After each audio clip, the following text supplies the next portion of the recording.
What's up, guys?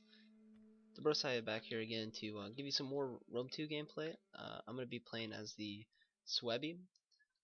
I have 40 units of Wadnaz Spears, 40 units of Sword Masters, 3 units of Riders of the Hunt, and 3 Noble Cav, as well as 5 units of Germanic Sleemers, which is almost spammy, but I wanted to make sure I had a missile advantage because these are barbarian factions. My opponent is playing as the Getae.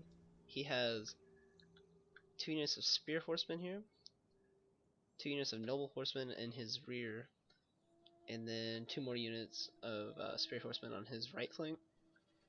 And then he's got Armored Spears on his right flank, 4 Noble Swords on his as his main battle line, Noble Swords as his general unit, 2 more Armored Spears on his left flank, and then 5 units of Dacian Heavy Skirmishers, and those guys are deadly against infantry units. Today this video might end up being a little longer. I'm going to stay in the slow motion a lot. Mainly due to the fact that I'm trying to help out my friend Emirat, who I talked to on the Steam forum. He said that he wanted help, learning the game because he has over 700 hours in Rome, but he rarely plays a battle, and he just wanted me to, try and explain and give him some tips. So I said, yeah, man, sure. So basically right now we're maneuvering. I knew the cav fight in this battle was going to be huge.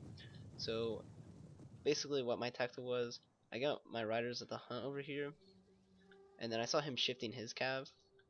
So I saw him shifting his cav, so I end up bringing some of my cav over to my... No, wait, scratch that. Sorry, I switched out one of my noble riders whenever I started the battle with one of the riders in the hunt to give these guys a morale bonus because the noble riders are an elite unit. So basically elite units have a little aura around them, so whenever you select them you'll see it, just like your general unit. They give a morale boost, and what that does is it helps your non-elite units. It gives them a morale boost. It'll make them last that much longer and fight a little bit harder in a battle. Now, I was confident of my cavalry on this side. My cavalry is far superior on this side. He just got 2 units of Spear Horsemen, so I'm not worried. I just keep my cav on my right flank there. Right here, he kind of scared me because he's charging me with his Noble Horsemen, and he tries to catch my Noble Riders, but I countercharge and I have the hill, so then I just swarm him. Right here, my opponent could have flanked with his horses, and he tries to, but he doesn't do a great job of it. And here you see me dispatching infantry, because if you can get cavalry stuck in an infantry battle, the infantry are probably going to win the majority of the time, especially with elite units like sword masters. So if you're using cavalry, you want to keep them out of an infantry fray. And right here I wasn't paying attention, so my opponent got a charge off, but my cav is still much superior, so I'm not really worried. My opponent saw me sending my infantry over here, so he sent off a little detachment, and I think the problem here is you should never really split your infantry groupings up too far. You can dispatch maybe 2 or 3 units at most, but you can still see my main line is very much intact with all my Wadnaz spears and my sword masters. And then I have my missile troops engaging his missile troops when possible, focus firing. Focus firing means you select all of your missile troops and you fire on one unit because it's much more effective generally than just attacking a unit with one missile unit, obviously. My enemy charged with armored spears and my Wadnaz intercepted. Wadnaz spears are also, I'm pretty sure, elite units. However, my enemy should be winning this fight just because he got the charge bonus as well as he sent in his noble swords. Now on the flanks, I countered with one of my infantry units because he charged my rear. So my sword masters are gonna wreck spears.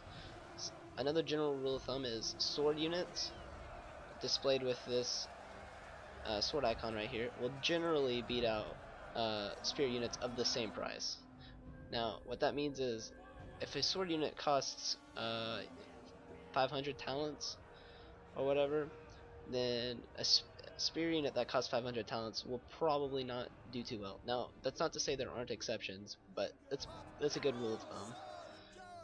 So a good thing to do whenever you play multiplayer is just go through all the units, look at their statistics, and then compare them and know like most units' prices.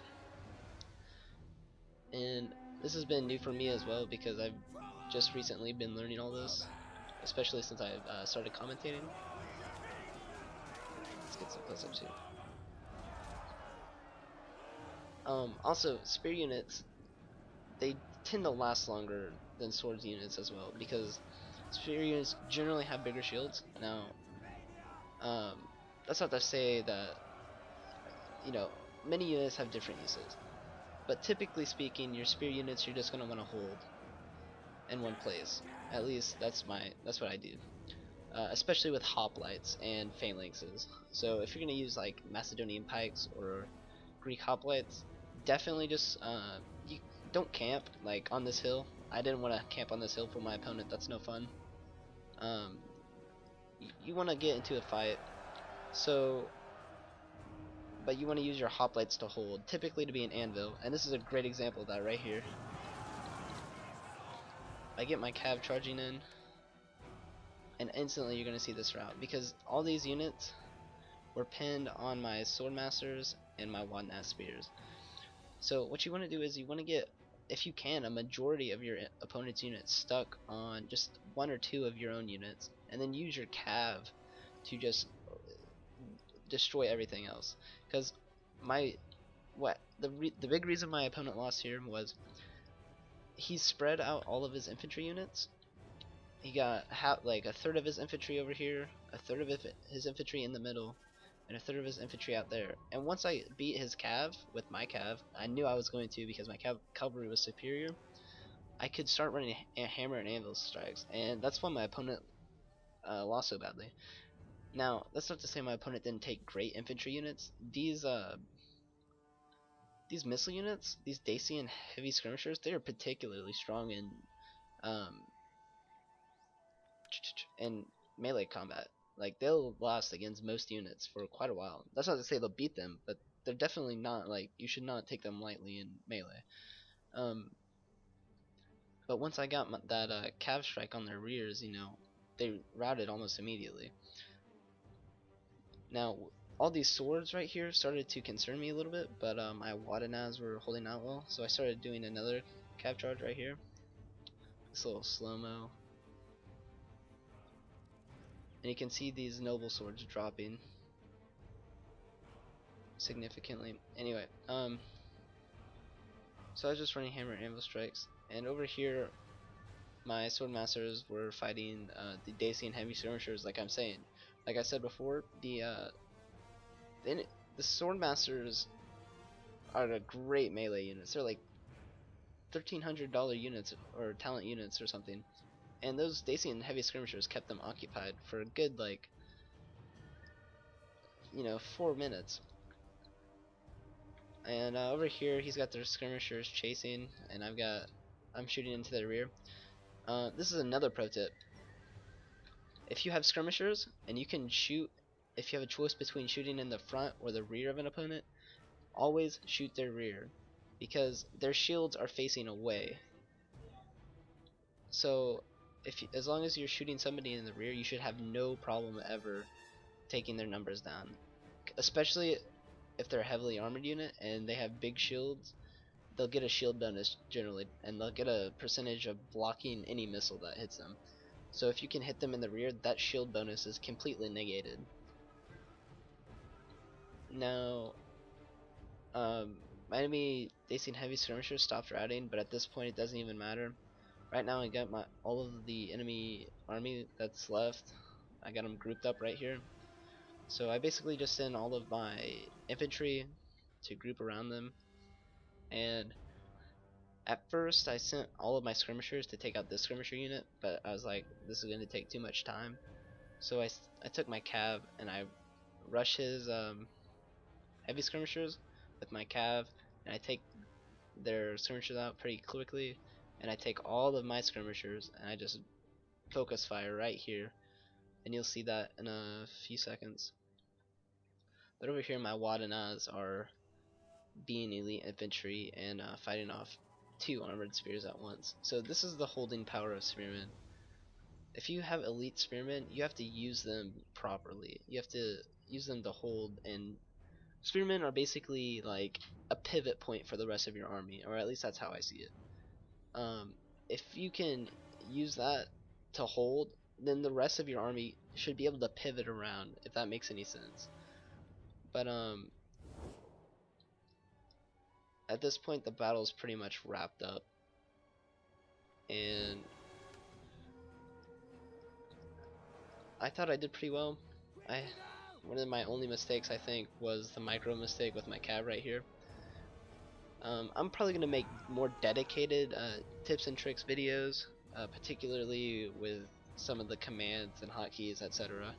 I'm not a huge fan of hotkeys. I'm kind of more of a casual player, but I'll get into that at some point. Also, something more common sense, but people may not know who are new to Total War. Flanking your enemy causes morale penalties, and if your enemy has low morale, they're going to fight worse, and eventually they'll rout, which is happening right here with these guys. But as you can see, I had my slingers firing into the rear, but I took them away for some reason. I think I had a micro mistake, but I bring them back soon enough. I bring my general here to rally my men a little bit.